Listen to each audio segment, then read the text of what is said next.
enjoy different people coming in, giving in different perspective on different areas. And this is a great opportunity for us to network and learn about different processes and try to understand all the things going on within the company. I'll first bring forward Salman, who was one of our prior presidents of OASIS. And over the course of his career, he now actually runs the social responsibility, the community engagement aspect of AT&T. So he's the one that helped bridge this opportunity, and I'd like to bring him forward to share. Salman for sure. That's my middle name, Salman. So I'm Mohammed for sure. I've been with AT&T 14 years. Right? Started as a call center sales rep, and now my day job title is Director of Community Engagement Global. So I manage community engagement for individual employees, business units, and our affinity groups, which is OASIS is one of our affinity group. Organization of Asian Indians at AT&T. We have 12 employee resource group. We have 12 and 13 employee networks. Overall, our employee resource group memberships, employee network, employee resource group memberships are 133,000. So that's the amount of members that are part of our ERGs. And for those who don't know, we're a 140-plus-year-old company, right? We invented the phone, so that's how we are. And this is our world headquarters, so welcome again.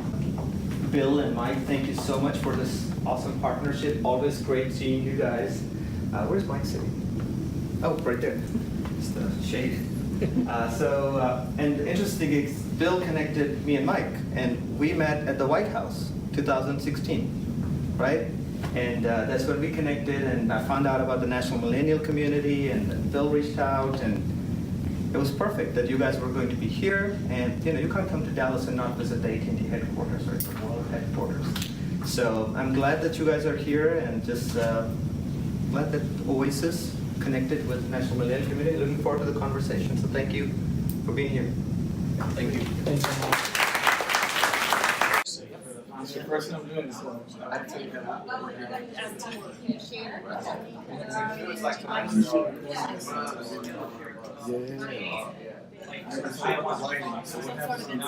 Of course, soon. I'm gonna see what it does. And I'd also think that Yeah, I'm gonna see what it does. This is why you get Oh, interesting.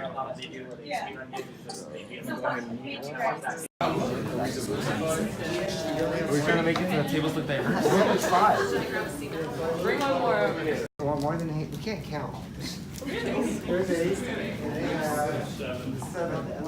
Hi everyone.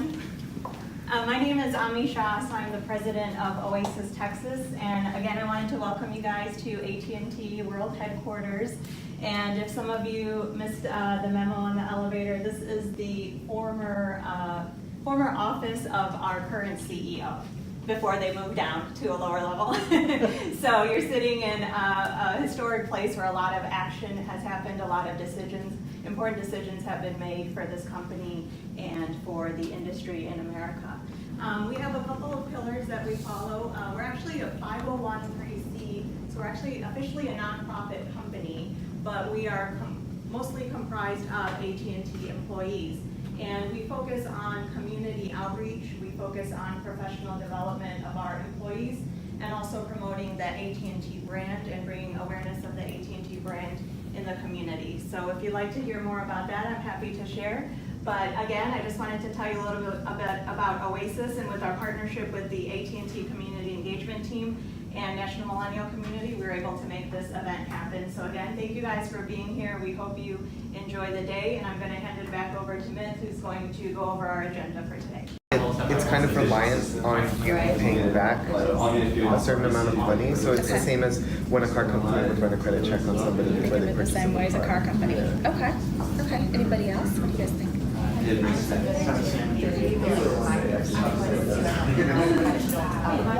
kinds of me as an advantage for IT separate that I think family ran. Gotcha. That does make sense. How about anybody else?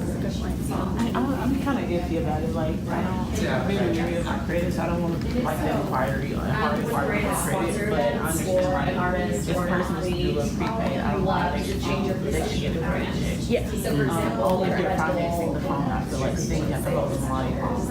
And then if you're go on their credit in case they kind of take the phone and don't pay for it. Welcome. How are you finding it so far here at AT&T? It's beautiful. This view is amazing. Nice, nice. So out of your first session, just briefly describe what you went over and what are the key takeaways you got out and. Yeah, it was interesting. So we were talking about credit and financing, and especially about prepaid, postpaid plans. And some of the key takeaways are we don't really know a lot about credit, and credit and financing can kind of be a scary thing. But we think it'd be smart if there's education programs in place to help us build credit and to give us opportunities to buy a phone. But given the circumstances that we have with maybe not having a lot of money or not having the education that's needed to finance or do a plan or something. Okay, nice, nice. How about you? How did you find it? It was great. We really focused on brand loyalty and what would make us our millennial loyal to a brand. And we all kind of stuck into thinking that community engagement and being able to see the results of a company's community or commitment to community engagement. If we could see that, then we were 100% on board to support that company. Nice. And how about you? That was part of the same conversation as my friend Dylan over here. We were thinking about the Roundup program that's been very popular, and how on AT&T on their bills, if there's just change, we could round up to the next dollar figure. And if everyone did that, and we took that money and put it into a specific community, it'd be a great thing. Oh, nice. And a localized level.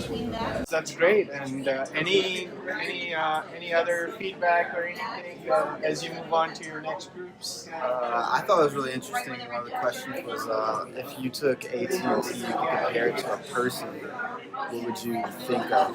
And I immediately thought of the Golden Boy, but not with his like arm up, like in fighting stance, trying to fight off all these other newer telecommunication companies, and like holding its own. So that's my take on it. I don't know about Thank you. Thanks for coming over. Appreciate it. Thank you. Thank you. Thank you. Thank you. Thanks for capturing the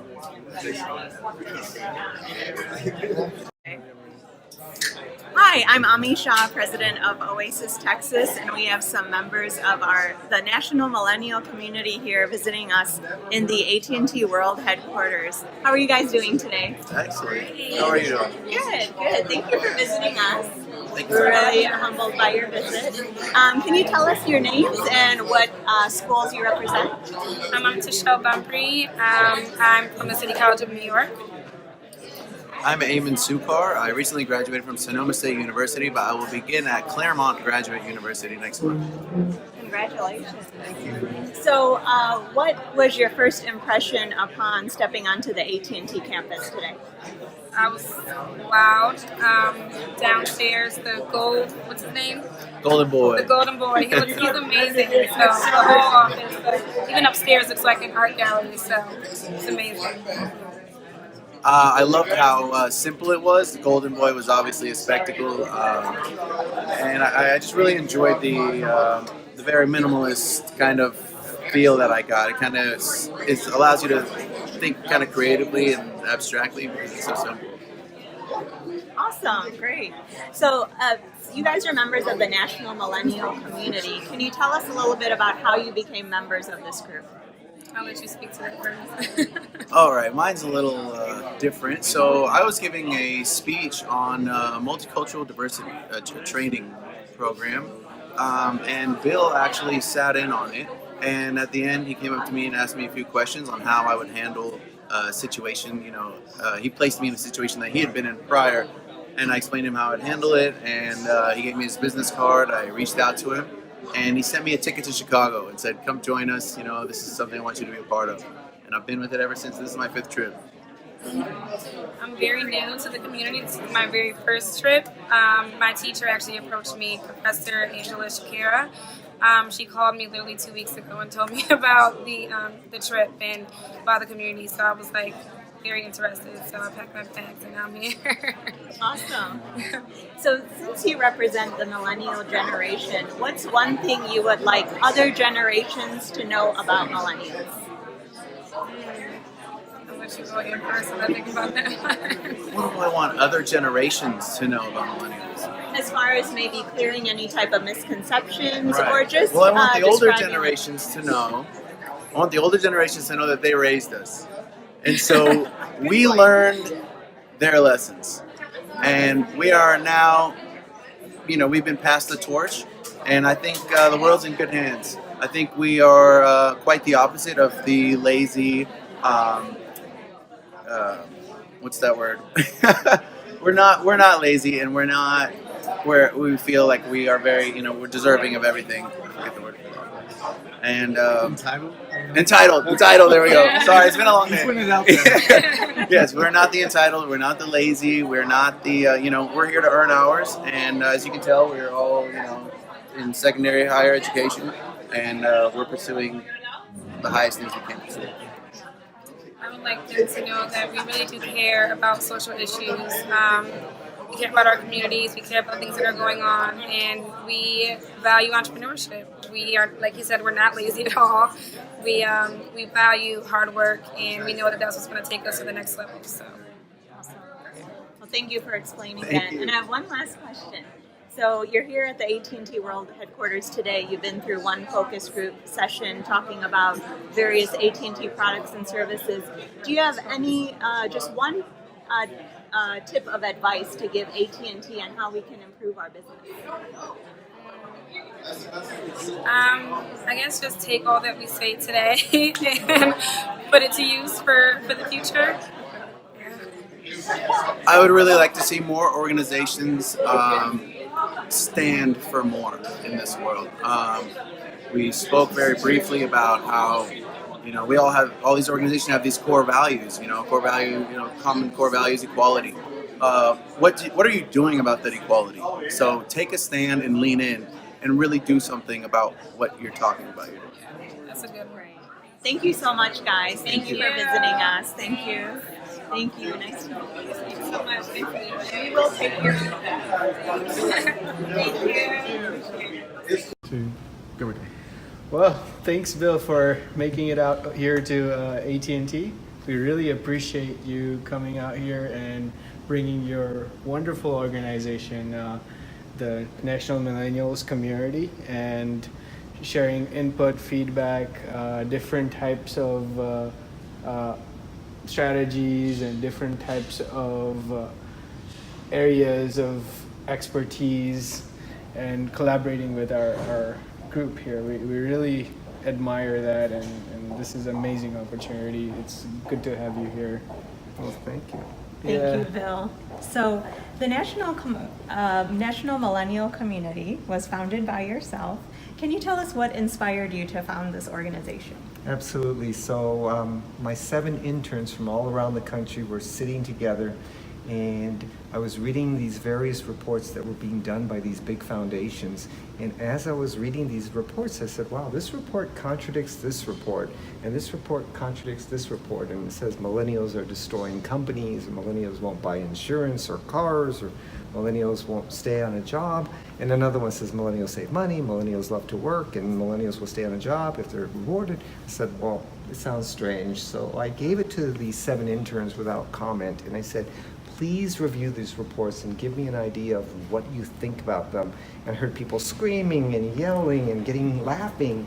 And then they came out and I said, so what did you think? And they said, about 80% of what we read is inaccurate. We own the other 20%. And I said, so what are you going to do about it as millennials? You're the future leaders of our country and all the companies. And they said, we can't, because Gen X and boomers define who we are. I said, but you can define who you are by speaking up. And so that's how the National Millennial Community got started. These 7 universities got together, and it's turned into a movement of 38 states in the District of Columbia, and now Japan, the Netherlands, and Belgium are also involved in the program. Wow.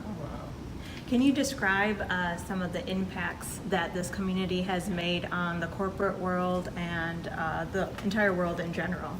So with one of the So one of the companies was telling us that they have a tremendous amount of turnover among millennials.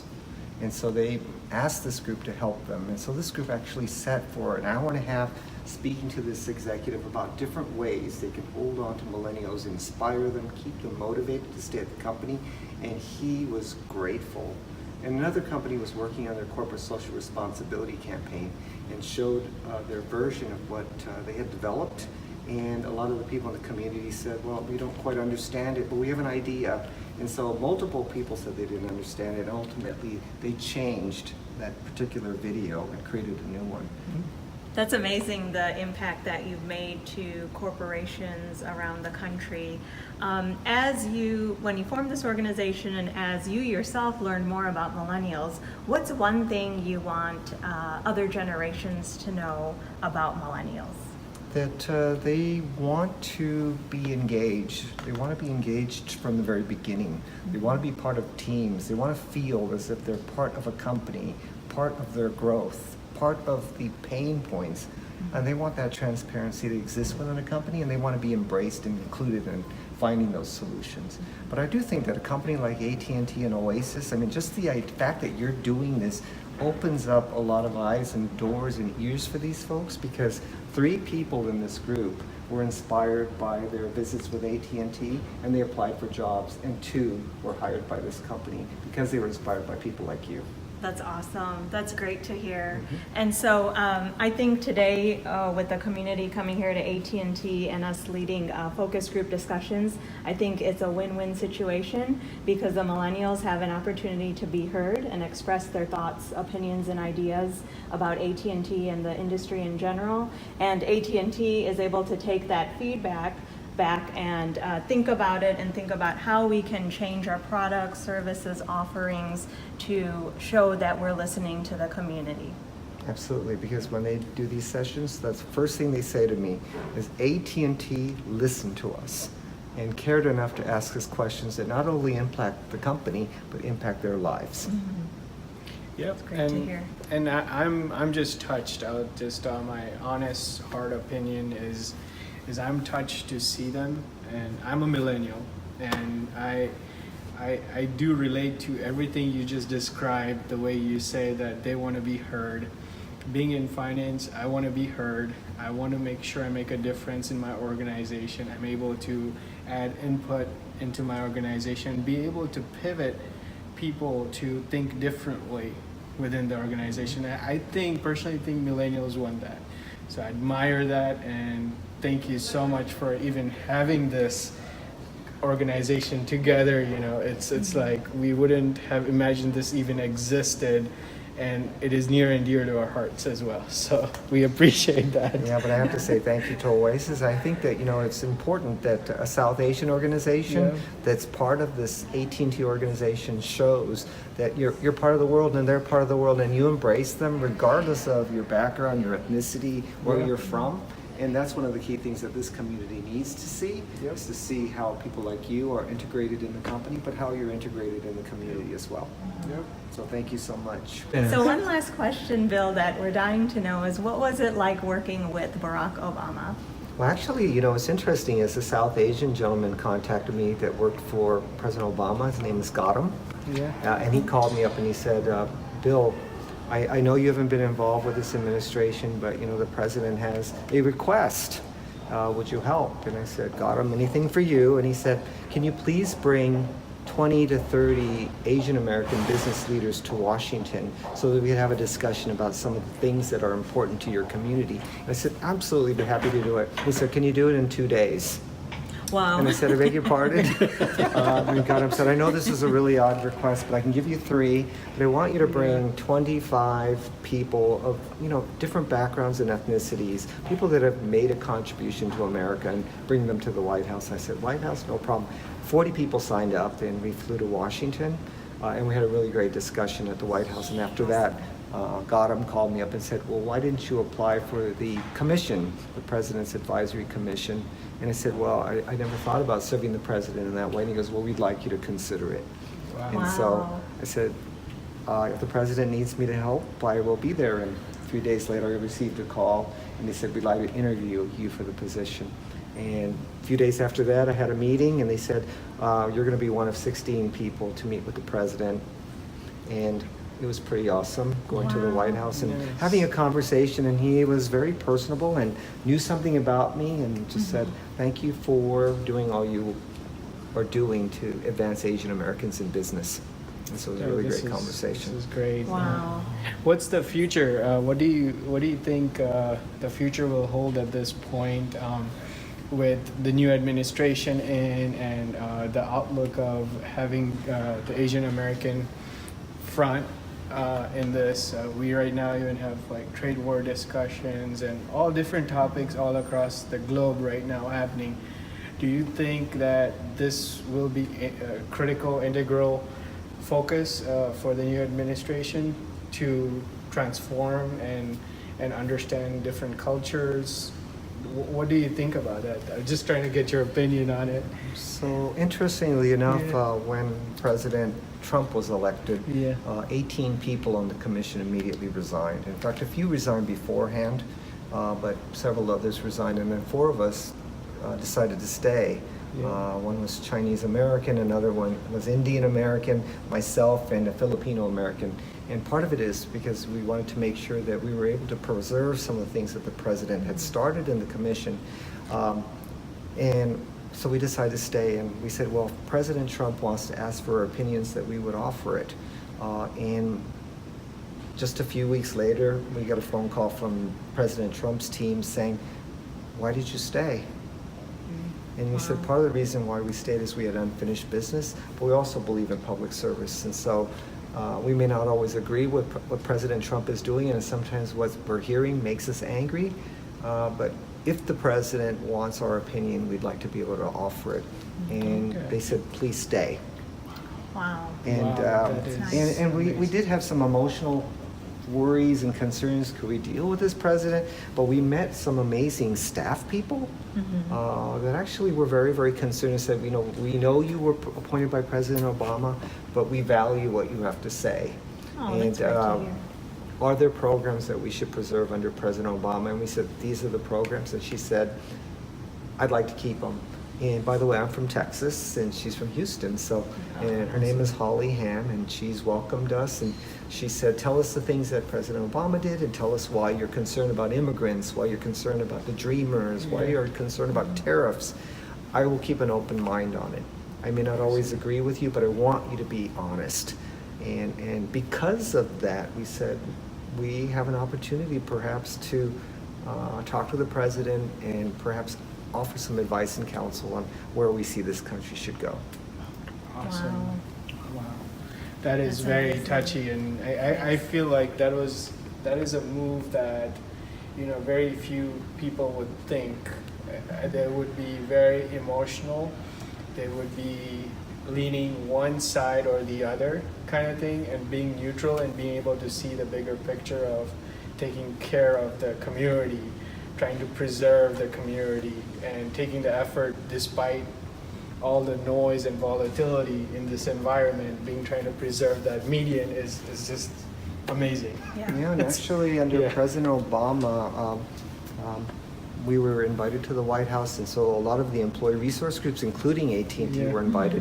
And Mohammed actually attended 2 of the sessions, and then and so he was saying under President Trump, will this continue? So we did make a request to the president's team, and they said, tell us about the program, and we told them, and they said, absolutely, we want to host it. So under President Trump, there's going to be a White House event in November. Oh, wow. And so, and again, this is just an example of, it's important to always be at the table, even if you disagree. And unfortunately, there's a lot of things we disagree with, but at the same time, it's common and important to our community to have those conversations. And once we build that trust, then we can have a broader discussion about the things that divide us. And so far, it's there's multiple things that are on the table. We haven't always agreed, but we at least are very respectful in our conversation. And I think for this community as well, it's important to have civil discourse because our country is so divided. But that's why OASIS is important. because you not only put a face on the Asian community, but you put an important face on South Asians, and I don't think they're always exposed to the contributions that you all make, not only to the company but to the country. So Thank you. Thank you. Thank you. On behalf of OASIS Texas, we again thank you, and we're really excited for this partnership, and we hope to have more events in the future with the National Millennial community. Thank you, Ami. Thank you, Mint. Thank you. Thank you. Awesome, guys. Beautiful.